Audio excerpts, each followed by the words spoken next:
नमस्कार, लाइव हिंदुस्तान पर आपका स्वागत है। 19 सालों के संघर्ष और 18 महीने की बातचीत के बाद अमेरिका और तालिबान में समझौता हो चुका है।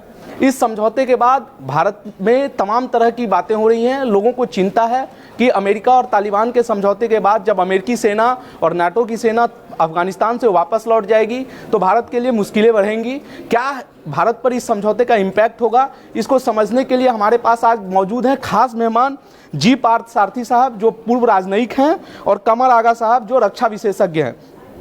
कमर आगा साहब, मैं सबसे पहले आपसे समझना चाहता हूं कि समझौते को देख के ऐसा लग रहा है कि अमेरिका और तालिबान दोनों को समझौते की हड़बड़ी थी। दोनों, अमेरिका में चुनाव है, ट्रंप साहब चाहते थे किसी कीमत पर समझौता हो जाए, अपने सैनिकों को वहां बुला लें ताकि हम मतलब इस नैरेटिव पर चुनाव में जा सकें।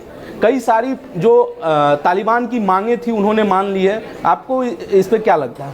सारी डिमांड उन्हीं ने मान ली। हाँ, बगैर सीज फायर करे, बगैर डिसआर्म किए हुए उनको समझौता किया। बेसिकली देखिए, ये समझौता अमेरिका और तालिबान के बीच में हुआ है। अभी गवर्नमेंट के साथ तो बातचीत ही नहीं शुरू हुई। हाँ, अभी अफगानिस्तान के साथ बातचीत नहीं।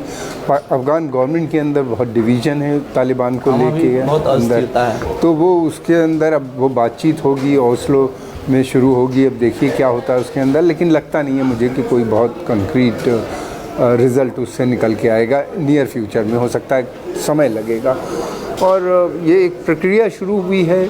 एक अच्छी बात यह है कि अमेरिकन ट्रुप्स वहाँ से जा रहे हैं। अगर वहाँ से अमेरिकन ट्रुप्स जाएंगे तो मैं समझता हूँ तालिबान का जो मेन एक मोबिलाइजेशन था वो इसी बेसिस पे था कि नॉन मुस्लिम फॉरेन ट्रुप्स उनकी धरती पे हैं बाहर के, अगर वो चले जाएंगे तो उन्हें जो सपोर्ट लोकल मिल रही थी, रिक्रूट जिससे कर रहे थे, वो उसमें कमी आ जाएगी। कमी क्या, बहुत बड़ी कमी आएगी। दूसरे हमने ये भी देखा है, तालिबान हो या वहाँ पे अफ़गानिस्तान हो, जब अफ़गानिस्तान से बाहर ट्रुप आती हैं तो सब यूनाइट हो जाती हैं, और जब वो निकल जाता है फैक्टर ख़त्म हो जाता है। रशियन के टाइम पे भी यही हुआ था और अमेरिकन टाइम पे भी यही हुआ। ये जब चले जाते हैं तो हमने देखा इनके आपस के झगड़े सरफेस हो जाते हैं। और तालिबान जो है ये एक ग्रुप नहीं है, इसमें बहुत से ग्रुप हैं, अलग अलग ग्रुप हैं। किसी के कुछ के बहुत अलकायदा से जुड़े हुए हैं, जैसे हक्कानी नेटवर्क वगैरह है जो बहुत एंटी अमेरिकन है। वो नहीं आसानी से मानेंगे इन चीज़ों को। तो काफ़ी कंट्राडिक्शन है इनके अंदर, भेदभाव है इनके अंदर। देखना यह है कि आने वाले समय में किस तरीके से इनको डील करता है। अभी जल्दी होगा कहना, लेकिन ये ज़रूर है। हाँ, लेकिन भारत के लिए ये एक बड़ी चुनौती है। तालिबान अगर वापस आते हैं वहाँ, इसलिए कि ये एक ऐसा ग्रुप है जो बहुत भारत के ख़िलाफ़ है, धार्मिक तौर से भी बहुत ही एक्सट्रीमिस्ट, फंडामेंटलिस्ट, बहुत ही वैसा ग्रुप है, और बहुत ही एंटी इंडिया, एंटी पर्शियन, फिर उसके बाद सेंट्रल एशिया में एंटी रशियन बाई नेचर इनके कैडर। देखिए, भले तालिबान की लीडरशिप चाहे कि वो चाहती होगी कि वो जैसे कि सऊदी अरेबिया में इस्लामिक गवर्नमेंट थी उस तरह की गवर्नमेंट वो गठन करें, लेकिन वो एक्सेप्टेबल ना तो वहाँ के लोगों को है। 70-75% अफ़गान इसके ख़िलाफ़ हैं तालिबान के गवर्नमेंट को ज्वाइन करने के लिए। फिर उसके बाद वहाँ पे ताजिक, उज़्बेक, हज़ारा और दूसरे जो माइनॉरिटीज़ हैं वो इनके बिल्कुल ख़िलाफ़ हैं। पश्तून के अंदर भी जो सबसे बड़ा ग्रुप है 42% के करीब है, उसके अंदर भी डिवीज़न है, सब नहीं चाहते। तो मैं समझता हूँ ये इतना आसान नहीं होगा। ये ज़रूर है कि अमेरिका की डील हो गई है, अमेरिकन ट्रुप्स वहाँ पे विड्रॉ होंगे, एक नई सिचुएशन खड़ी हो रही है। भारत, मैं समझता हूँ भारत जिसने कि वहाँ पे बहुत डेवलपमेंट का काम किया है, उसके लिए अब एक चुनौती है, और हमारे डिप्लोमेट्स काफ़ी एक्सपीरियंस हैं। मुझे उम्मीद है कि वो ज़रूर कोई ना कोई नई रास्ता निकालें। पार्थ सारथी सर, आप पाकिस्तान में भारत के राजदूत रहे हैं, और कमर आगा साहब कह रहे थे कि जब वहाँ से अमेरिकी सेना लौटेगी तो भारत के लिए देखने वाली बात होगी। मतलब तालिबान से पाकिस्तान की नज़दीकी आपको पूरी दुनिया जानती है कि उन दोनों के क्या संबंध हैं। और जब ये समझौता हुआ था तब ये पाकिस्तानी अखबारों में ये खूब छपा भी था कि भारत चारों खाने चित हो गया। कुरैशी, वहाँ के विदेश मंत्री कुरैशी साहब का बयान भी आया था। तो एक राजनयिक के तौर पे आपको क्या लगता है, भारत के लिए क्या चुनौतियाँ बढ़ेंगी अमेरिका के वहाँ हटने के बाद? अफ़गानिस्तान में चुनौती रहेंगे। सबसे पहली बात ये है। दूसरी बात ये, हमें ये समझना चाहिए कि जो तालिबान हैं वो पश्तून हैं। सब पश्तून की आबादी 41-42% है। उनके अलावा ताजिक हैं लगभग 30%, हज़ारा, उज़्बेक, सब एक विभिन्न समुदाय के लोग हैं वहाँ। तो जब तालिबान पहले थे वहाँ शासन में, उनका नियंत्रण पश्चिमी तालिबान पे नहीं रहा, पश्चिमी अफ़गानिस्तान पर नहीं रहा, क्योंकि वहाँ आबादी या ताजिक है या हज़ारा है, जो शिया हैं, या उज़्बेक हैं या तुर्कमेन हैं। तो लेकिन समर्थन और हथियार इन्हें पाकिस्तान से मिली, सबसे पहले CIA से मिली जब सोवियत संघ वहाँ थे, तो हथियार तो बहुत दिनों से हैं इनके साथ। इनके संबंध ISI के साथ बहुत निकट हैं। और दूसरी बात हमें ये समझना चाहिए कि तालिबान के सबसे शक्तिशाली गुट जो है, जिसे हम हक्कानी नेटवर्क या हक्कानी समुदाय कहते हैं, वो बसे हैं पाकिस्तान में। मैं खुद जानता था इस्लामाबाद में कि वो हक्कानी साहब तो रावलपिंडी आकर फ़ौज से हर 2 दिन मिला करते थे और नाम के लिए अफ़गान हैं, लेकिन अड्डा उनका रावलपिंडी है, अड्डा उनका पाकिस्तान के उत्तर पूर्वी प्रांत है। तो ये जो है, इनके भी कुछ मतभेद हैं पाकिस्तानियों के साथ, जैसे कि पाकिस्तान के साथ जो अफ़गान सीमा है, जिसे ड्यूरेंट लाइन कहते हैं, उसको इन्होंने कभी नहीं स्वीकारा है। पश्तून से पूछो, वो कहेंगे तो वो कहते हैं कि सिंधु दरिया पर है हमारी सरहद। तो कई ऐसे विषय हैं जिसे हमें ध्यान रखना चाहिए। लेकिन बड़ी मोटी बात यह है कि जब अमेरिकन जाते हैं और निकलते हैं वहाँ, वो चुनाव के बाद भी रहेंगे, और चुनाव के बाद ट्रंप के जो तेवर होंगे वो अलग, प्राथमिकताएं हैं वो बदलेंगे। तो हमें इसे ध्यान से देखना पड़ेगा। मेरी राय ये है कि अफ़गानिस्तान के हर एक गुट के साथ हमें संपर्क रखना चाहिए। वो शुरू हो गया है, हमारे कूटनीतिक मिले हैं तालिबान से अनौपचारिक तौर से जब रूस में मीटिंग हुआ। तो सबके साथ हमें सबके साथ संपर्क रहना चाहिए। किस दिशा में ये जाता है कहना मुश्किल है, क्योंकि इस पर तो जो अफ़गान सरकार है इसमें शामिल ही नहीं है, और अफ़गान के राष्ट्रपति ने कह दिया कि इससे मेरे कोई संबंध नहीं, मैं तो इनसे बात नहीं करने वाला हूँ। तालिबान कहता है उनसे बात नहीं करना है। इनको बात करने के लिए एक ढांचा बनाना कई महीने लगेंगे, तो ये चलता रहेगा। तालिबान का कोशिश ये रहेगा कि जितने हो सके उधर हम कब्ज़ा कर लें, जहाँ तक पश्तून धरती का सवाल है। ठीक बात है सर। मैं पारसारथी सर के बात को ही आगे बढ़ाता हूँ। मतलब अभी तालिबान का अफ़गानिस्तान के कई हिस्सों पर कब्जा है, पर जितने मेन शहरी क्षेत्र हैं वो उनके कब्जे से करीब करीब बाहर है।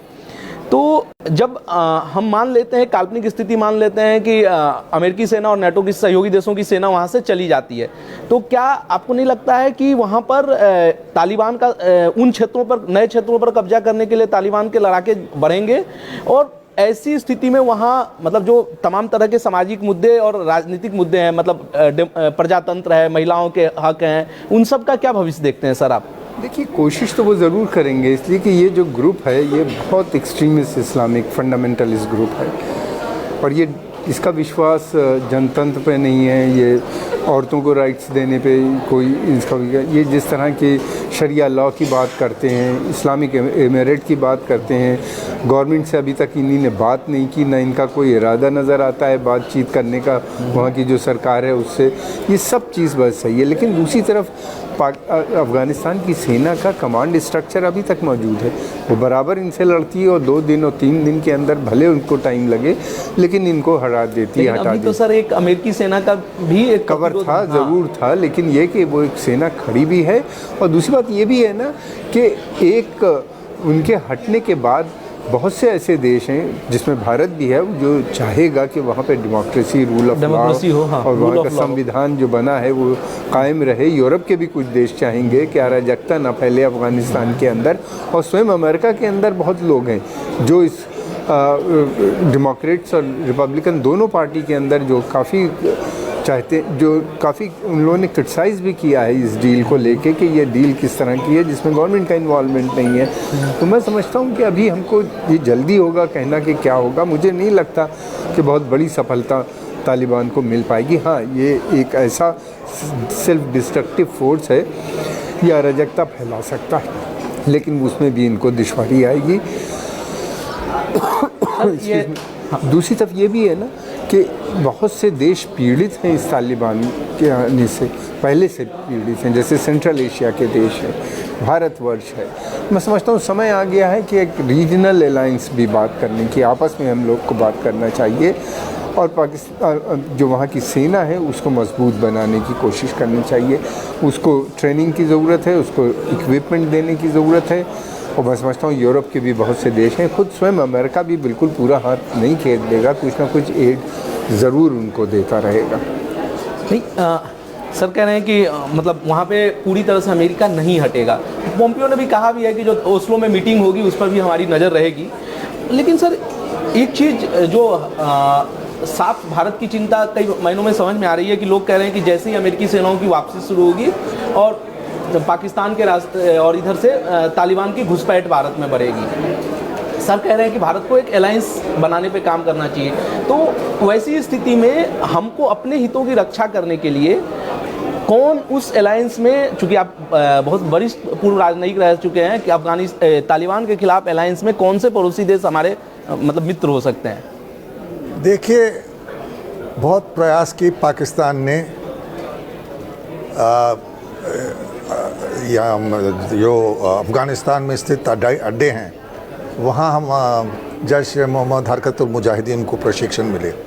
लश्कर तैयबा ज़्यादा नहीं है क्योंकि ये देवबंदी हैं और जैश ए मोहम्मद और हरकतुल मुजाहिदीन दोनों देवबंदी गुट हैं। तो इनके भी कोई सीमाएं हैं, ये नहीं कि उनको पूरी स्वाधीनता है मर्जी करने के लिए।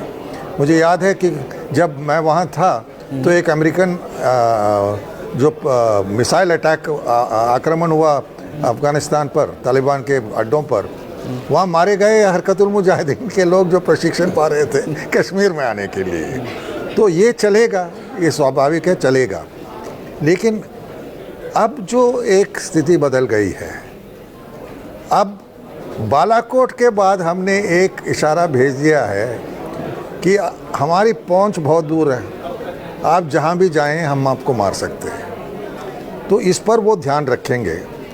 और दूसरी बात ये, मैं नहीं समझता हूं कि तालिबान इसमें कोई जल्दबाजी करने वाला है कि भारत के खिलाफ कुछ कार्रवाई करे।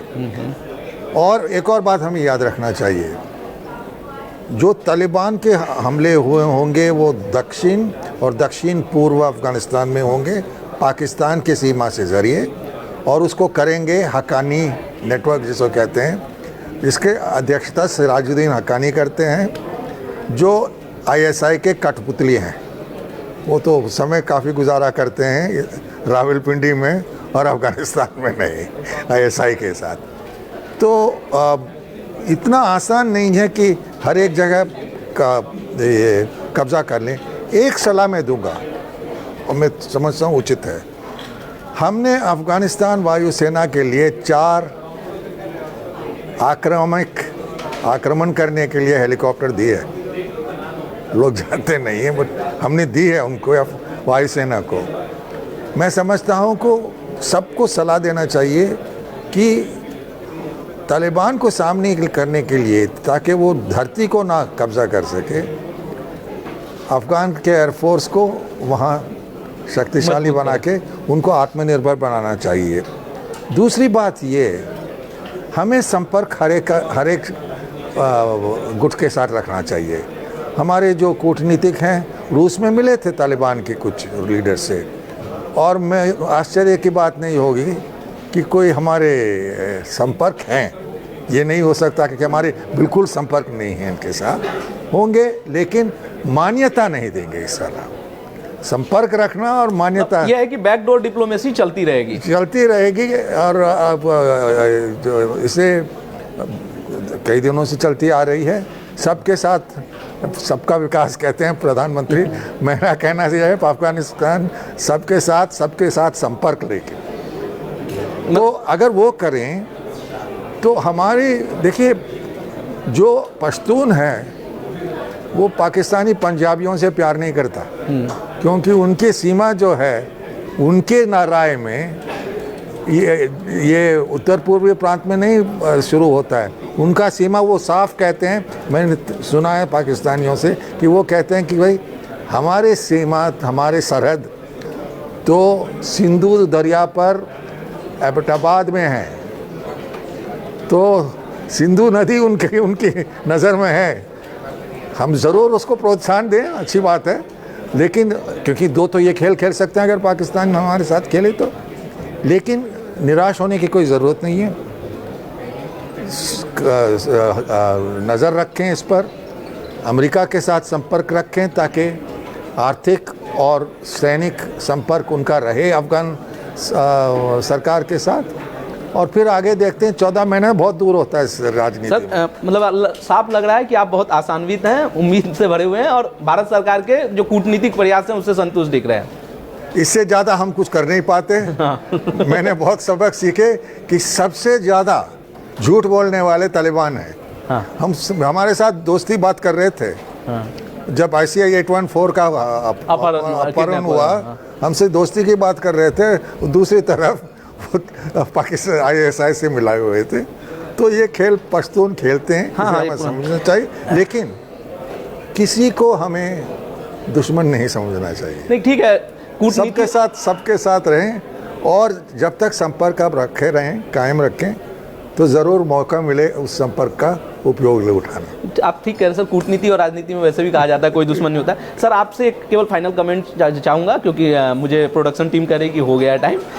आपको सर ये जो अभी डील हुई है अमेरिका और तालिबान में, उसका क्या फ्यूचर दिख रहा है? शॉर्ट में सर जवाब चाहूँगा। देखिए, फ्यूचर अभी तो शुरुआत है ये। अभी सर डील तो अमेरिका और तालिबान के बीच में हो गई, सरकार के बीच में। सरकार की बहुत सी शर्तें हैं, वो चाहते हैं कि ये डिसआर्म किए जाएं पहले, फिर उसके बाद ये इलेक्शन हो, वो प्रोसेस के थ्रू ये आएँ संविधान पे। तो इस तरह से डिफरेंसेस दोनों के बीच में बहुत हैं, बहुत सारे जो इतने ज़्यादा हैं कि जो उनको रिकंसाइल करना, उनको करना मुश्किल होगी, और इसमें समय लगेगा। अभी प्रोसेस शुरू हुआ है। मैं समझता हूँ डील हुई है, ये चलिए अच्छी बात है, अमेरिकन ट्रूप्स वहाँ से जा रहे हैं। लेकिन ये जो अमेरिका सोच रहा है कि इस डील के बाद जो उसके इंटरेस्ट हैं तालिबान प्रमोट करेंगे, तो मुझे नहीं लगता कि वो संभव नहीं है। जैसे वो चाहेंगे कि इनको ईरान के कंटेनमेंट में इनका इस्तेमाल किया जाए, सेंट्रल एशिया में इनका इस्तेमाल रशियन इन्फ्लुएंस को कम करने के लिए किया जाए। फिर उसके बाद ये वो चाहेंगे, अमेरिकन चाहते हैं कि एक सऊदी अरेबियन टाइप की, जैसे सऊदी अरेबिया में एक इस्लामिक गवर्नमेंट है, उस तरह की गवर्नमेंट का गठन हो जाए। वो बड़ा मुश्किल है, इसलिए कि ये लोग जेलेट्स हैं, बहुत आतंकी विचारधारा में इनका विश्वास है। ये एक डिसिप्लिन नहीं हो सकते, एक ग्रुप नहीं है, बहुत से ग्रुप्स हैं इसके अंदर भी बहुत से मतभेद हैं जो इनका रिकंसिलिएशन मुश्किल है। ठीक बात है सर। तालिबान और अमेरिका के बीच हुए समझौते के विभिन्न पहलुओं पर हमें स्टूडियो में आकर जी पार्थसारथी साहब और कमर आगा साहब ने समझाया। इन दोनों का धन्यवाद। आप देखते रहिए लाइव हिंदुस्तान।